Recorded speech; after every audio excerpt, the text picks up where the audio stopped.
El doctor Bernardo Klicksberg es padre de la gerencia social, gran maestro de la Universidad de Buenos Aires y autoridad internacional en pobreza. Será impuesto por la Unión Europea.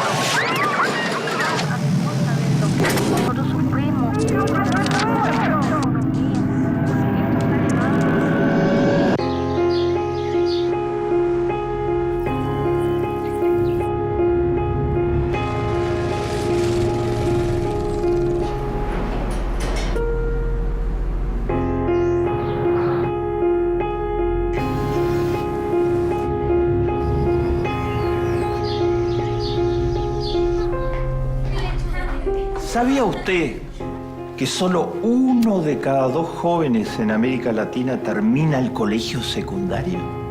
Solo 1 de cada 2.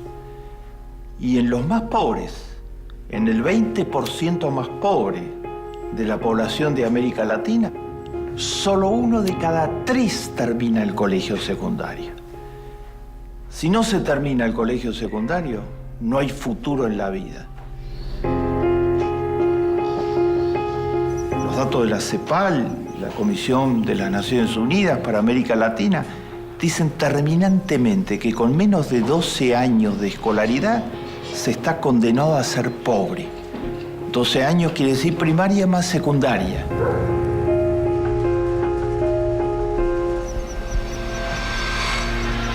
La educación es la clave del siglo XXI. Sin educación, la gente no puede conseguir trabajo, se está condenado a ser pobre. Sin educación, las familias no progresan. Y si la educación es tan importante, ¿por qué hay los problemas que hay en América Latina? Hay 6 grandes tipos de problemas que vamos a revisar muy rápido que hace que la educación en América Latina, a pesar de que todas las constituciones dicen que todos los latinoamericanos tienen derecho a educación, es un derecho retórico, es un derecho de palabra, pero en los hechos ese derecho no está garantizado. 6 problemas fundamentales. Hay progresos. Bajó fuertemente la tasa de latinoamericanos que no saben leer ni escribir, la tasa de analfabetos. Hay progresos, subió muy fuerte el número de chicos que comienzan la escuela primaria. Más del 95% de los chicos hoy empiezan la escuela primaria. Pero hay 6 problemas que son claves totalmente.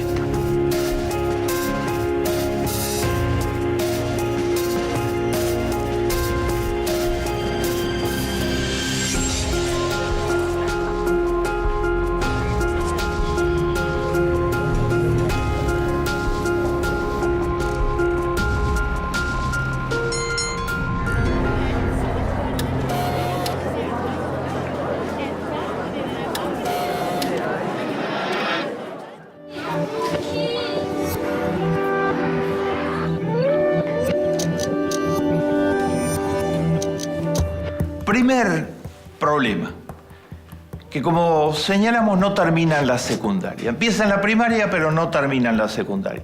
¿Y por qué no terminan la secundaria los chicos? ¿Porque no quieren estudiar? No, eso es un invento.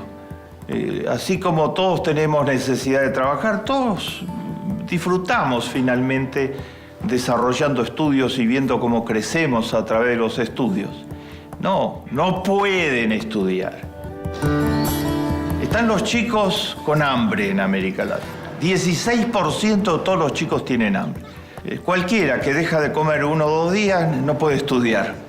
Sin tener las calorías y proteínas necesarias no se puede simplemente. Estos chicos no pueden estudiar nunca porque están con hambre, desnutrición severa. Porque en América Latina, a pesar de que es el mayor productor de alimentos de todo el planeta, per cápita hay hambre porque hay mucha desigualdad. Y porque hubo el modelo neoliberal en muchos países que no tenía la menor preocupación con qué pasaba con los niños en general. Están los chicos que no pueden estudiar porque trabajan. La OIT lo llama esclavitud infantil. Son 14 millones de chicos menores de 14 años de edad que trabajan porque quieren. No, ningún niño, todos los niños quieren en la infancia jugar, divertirse y estudiar. Estos son los chicos que yo digo que les robamos la infancia. Están trabajando en las minas, en las plantaciones, en las calles, de los semáforos. Son los niños de la calle, son los niños de la basura, reciclando basura, en los basurales en muchas ciudades de América Latina.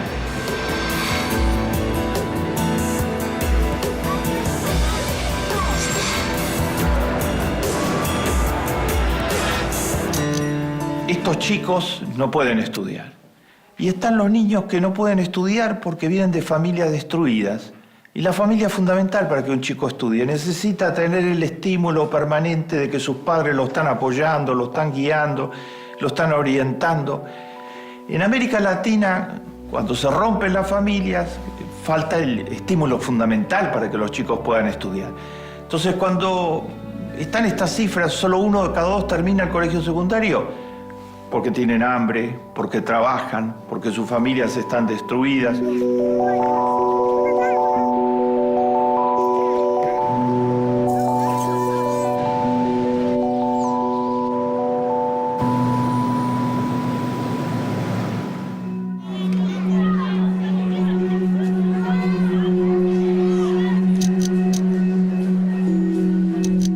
Segundo gran problema en educación. El problema de la calidad. ¿Y cuánto aprenden los chicos? Los chicos que sí hacen el colegio secundario completo. Y los chicos en general, en la primaria, ¿cuánto aprenden los chicos? Hay una desigualdad total. Algunos aprenden igual que los chicos de los países más desarrollados del mundo, los que vienen de familias ricas, los mandan a las escuelas con mejores instalaciones, con más facilidades, con los maestros mejor pagados, y si algo falla les ponen maestros particulares para que los ayuden. Otros, la inmensa mayoría, van a escuelas públicas. El 90% de los chicos de América Latina van a escuelas públicas.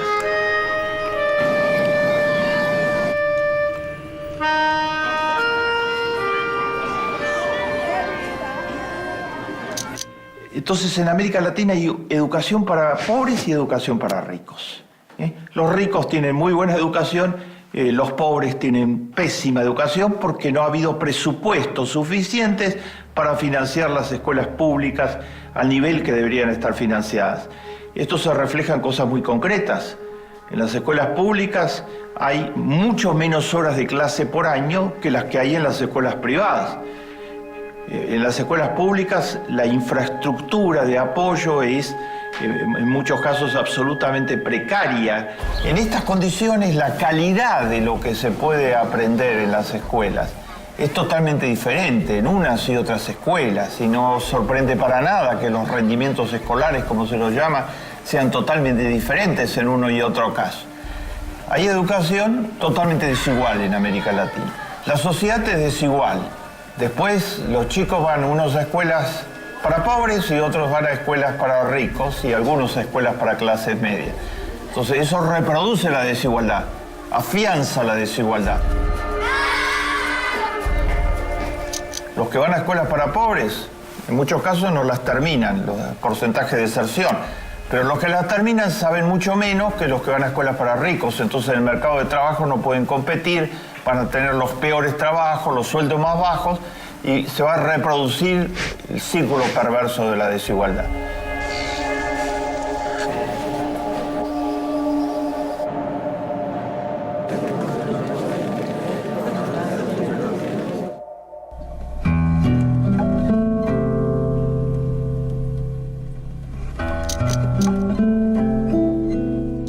Tercer problema, muy importante, el presupuesto para educación. Si a la UNESCO dice que tiene que ser por lo menos 6% del Producto Bruto. En países como los latinoamericanos, donde la necesidad de educar a la población que tiene niveles de escolaridad bajos es mucho mayor que en los países ricos, que en los países desarrollados, debería ser mucho más todavía que el 6% del Producto Bruto. Y sin embargo, el presupuesto en América Latina promedio en educación es menor al 4,2% del Producto Bruto. Esto significa que se escatima totalmente recursos para la educación. hay cómo financiar la educación, pero tiene que haber la voluntad política. Lo muestra muy claro los nuevos gobiernos latinoamericanos. Cristina Kirchner ha duplicado, mucho más que duplicado, la inversión en educación de la época de Menem en la Argentina. Ahora es 6,47% del Producto Bruto, y el Producto Bruto es muchísimo mayor que en la época de Menem, porque durante los 8 años del gobierno de Néstor y Cristina Kirchner ha crecido un 7,8% anual. Lula multiplicó totalmente el gasto por educación en el Brasil, y además introdujo una política muy interesante, que es discriminar a favor de la población de color en el Brasil. Esa población es mucho más pobre, está rezagada. Entonces ahora Lula y Dilma implantaron que tienen prioridad total los alumnos afroamericanos para acceder a las universidades en Brasil y para acceder al sistema de educación, prioridad en las becas, prioridad en todo, para tratar de abrirles realmente oportunidades. Se necesita dinero. Con frecuencia el razonamiento de los economistas ortodoxos en toda América Latina es: hay mucho dinero en educación, pero se gasta mal. Es mentira, no hay mucho dinero en educación. Finlandia gasta $6.000 por habitante en educación. Perú gasta $400 por habitante en educación. ¿Será casualidad que todos los últimos ministros de Economía de los diferentes gobiernos peruanos después de la dictadura horrorosa de Fujimori eran todos del sector más conservador, del 1% más rico, y entonces no aflojaron un centavo para educación?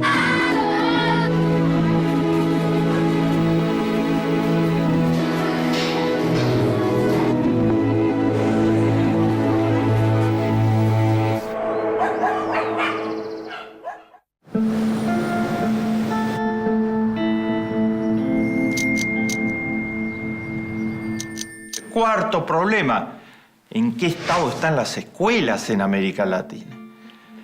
Hubo un relevamiento de la UNESCO hace poco. La tercera parte de todas las escuelas no tienen baños suficientes para el número de alumnos. Y los baños están además en pésimo estado, como toda la infraestructura escolar. El mismo número, un tercio, no tienen agua potable para los alumnos. La infraestructura se cae a pedazos en muchos lugares en América Latina. Las partidas de mantenimiento son absolutamente deficitarias.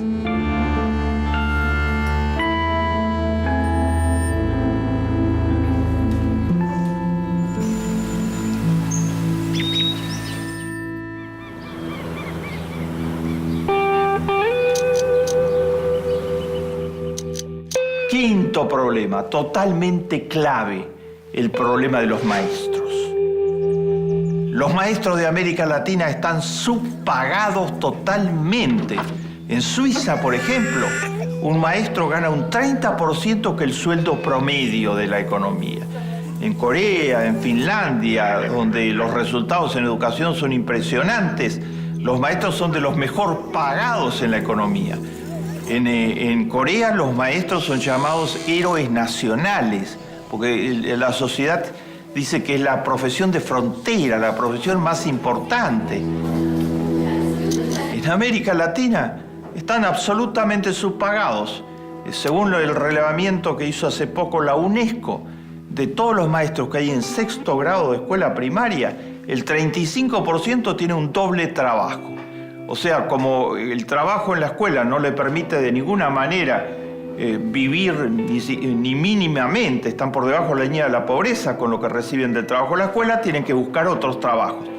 En Estados Unidos, en Japón, en Suecia, en Finlandia, en Israel, los maestros son profesionales full time, se dedican exclusivamente a la escuela. A veces se leen en los medios masivos de comunicación en América Latina llamados inauditos. Por ejemplo, es muy frecuente leer en los medios más conservadores de comunicación en América Latina decir: el problema son los maestros, porque en Finlandia, en Israel, en Japón, en Canadá, los que son maestros son los jóvenes más brillantes de la sociedad. Entonces tienen maestros de primera calidad, mientras que en América Latina no son los más brillantes, no quieren tener ninguna relación con ser maestro. ¿Y por qué es eso? Lo que no cuentan es la historia verdadera, la historia real. Es porque lo que se paga en la profesión de maestro, por los estímulos que hay para ser maestro, mientras que en Japón, en Corea, en Israel, en Finlandia, se les paga muy bien, hay todos los estímulos, y eso recluta automáticamente a los más capaces y a los más calificados. Es una profesión jerarquizada en la sociedad. En América Latina es una profesión totalmente desvalorizada porque no se les paga. Eso no lo dicen los periódicos de difusión masiva conservadores cuando hacen este razonamiento absolutamente falaz, siendo las escuelas están mal porque los maestros son de baja calidad. ¿Y qué calidad quieren que tengan si no se los capacita, si no se les paga mínimamente, si no se promueve que los jóvenes más calificados estén interesados en la profesión de maestro?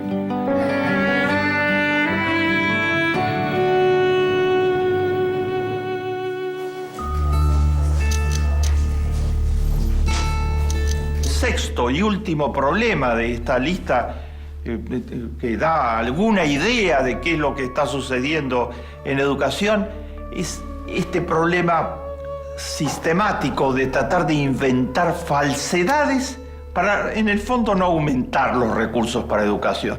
Una de las falsedades más importantes es la que dice algunos organismos financieros internacionales, decían no le damos préstamos a la Argentina para educación, o a Brasil, o a Uruguay, o a ningún país de América Latina, si no reducen lo que están gastando en universidades. Decían, se gasta poco en escuela primaria y se gasta mucho en universidades. Es una falsa oposición. ¿Qué estaban diciendo? ¿Que hay que reducir el presupuesto universitario? En gran parte de América Latina, las universidades funcionan con profesores ad honorem, porque no tienen los recursos para pagarle a los profesores. En todos los países ricos, los profesores de las universidades son una de las profesiones mejor pagadas y desde ya son absolutamente full time. En América Latina son profesores part-time que trabajan y que voluntariamente, virtualmente, porque no cobran sumas ridículas totalmente, desarrollan el trabajo de profesor universitario. Y querían que se reduzca esos costos, suponiendo que al reducirlo se iba a haber más recursos para escuela primaria. La oposición no es entre gastar en escuela primaria y gastar en universidades, como decían algunos organismos internacionales. La oposición es entre gastar en educación y gastar en otros gastos. ¿Me explico? Como el gasto de las Fuerzas Armadas.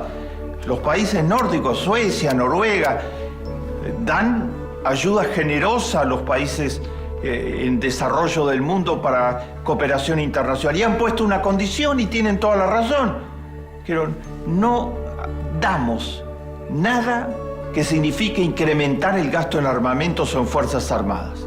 Y si se está incrementando el gasto en armamentos o Fuerzas Armadas, no damos nada en general, para tratar de que se reorienten los gastos en la dirección de la educación, de la salud pública, de los gastos que son fundamentales para que la gente tenga oportunidades en una sociedad. Esto es una falacia, oponer educación primaria a universidades. Y en el nombre de esa falacia, ¿saben lo que se hizo en América Latina en el nombre de esa falacia? Los organismos financieros internacionales presionaron muy duro a los países latinoamericanos para que arancelaran la educación universitaria. Es decir, para que la educación que en 1918, gracias a un movimiento histórico excepcional que floreció en Córdoba, en la Argentina, la reforma universitaria, fue gratuita desde entonces en adelante, querían que se cobre, y que se cobre duro para financiar las universidades y entonces que no hubiera necesidad de presupuesto para universidades. Y lo hicieron en la dictadura militar de Pinochet en Chile. Y por eso ahora están los estudiantes en la calle reclamando que en esas universidades costosas no entran nada más que los hijos de los ricos y los hijos de la clase media y los pobres no tienen derecho a una educación universitaria o tienen que endeudarse por 20 años para poder pagar lo que significa una educación universitaria.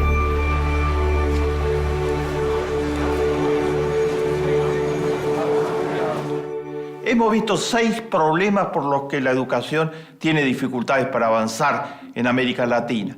Los problemas de deserción y las causas de esos problemas de deserción, la desigualdad en la calidad de la educación que se está entregando, las limitaciones de infraestructura muy severas en muchísimas escuelas.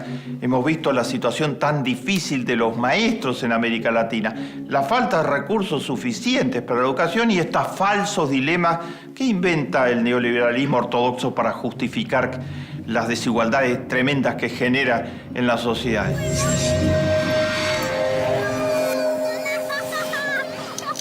Pero hay otra cosa más que es imprescindible revisar y que es el gran desafío en educación para el futuro de América Latina. Frente a los 6 problemas anteriores, hoy en Argentina, en Brasil, en Uruguay, en el UNASUR, hay más recursos, hay presidentes comprometidos con la educación, hay pueblos movilizados a favor de la educación, como está sucediendo en Chile con el pueblo chileno, hay presión cada vez mayor para que haya más recursos para educación y hay progresos evidentes. Por ejemplo, en la Argentina se hizo un censo total de cuántos saben de matemáticas, de lenguaje, de ciencias naturales, de ciencias sociales, una medición de cuánto mejoró el rendimiento de los niños desde el 2007 hasta ahora. Y hay un avance muy importante. Se pasó de bajo a mediano y de mediano a alto en casi todos los indicadores, con el balance general es absolutamente óptimo. Hay avances, se pueden hacer los avances siempre que haya un modelo de economía con rostro humano, se pase de un modelo ortodoxo neoliberal a un modelo de economía con rostro humano como el que tiene el UNASUR actualmente. Pero hay un gran desafío hacia adelante, hay mucho más por avanzar y hay un gran desafío hacia adelante. La educación no solo tiene que ser para formar profesionales o trabajadores calificados, tiene que ser para formar hombres y mujeres de bien, buenas personas. Y para formar buenas personas no basta con enseñarles matemática, lenguaje, ciencias naturales, física, todo eso es absolutamente útil, pero no basta para asegurar que alguien sea una buena persona. Los de Wall Street, los que casi destruyen la economía del mundo, estaban graduados en las mejores escuelas. Y eso no bastó para nada, no influyó para nada en el modo en que actuaron en la realidad, que fue absolutamente carente de ética de ninguna índole. Los planes de estudio, los currículos, tienen que enfatizar formar buenas personas. ¿Y cómo se hace para formar buenas personas? Por una parte, la educación tiene que tener una transversalización, es decir, en todas las áreas, en todas las disciplinas, en cada uno de los momentos del proceso educativo. Desde la escuela primaria hasta la universidad hay que enseñar ética. Pero no ética en abstracto, sino ética aplicada a la realidad. Ética en los hechos. La educación puede hacer eso en las escuelas en gran escala, pero se lo tiene que proponer explícitamente. Una educación que discuta las grandes injusticias y los grandes problemas éticos de la sociedad y que al mismo tiempo promueva la voluntarización, la solidarización, el tomar contacto con el otro que por ser pobre no es inferior ni es para desconfiar, es un igual y que requiere totalmente de la solidaridad. La solidaridad lo va a ayudar, pero la solidaridad sobre todo va a ayudar al que es solidario. Formar buenas personas es posible absolutamente, porque el ser humano tiene todas las calidades para ser una buena persona. Pues la educación no puede ser solo tecnocrática. La educación tiene que ser una educación en valores al mismo tiempo que una educación de mucha calidad a nivel técnico. Es posible reconvertir la educación en América Latina. En algunos países se está en ese camino en el marco de los modelos de economía con rostro humano, pero hay mucho por delante para recorrer y no se puede esperar más tiempo. La educación es decisiva, como señalamos inicialmente, para la vida de las personas. Sin educación no hay ninguna perspectiva de desarrollo, para la vida de las familias, para la existencia misma de las familias y para el progreso de las naciones. Más vale encender una vela que maldecir a la oscuridad.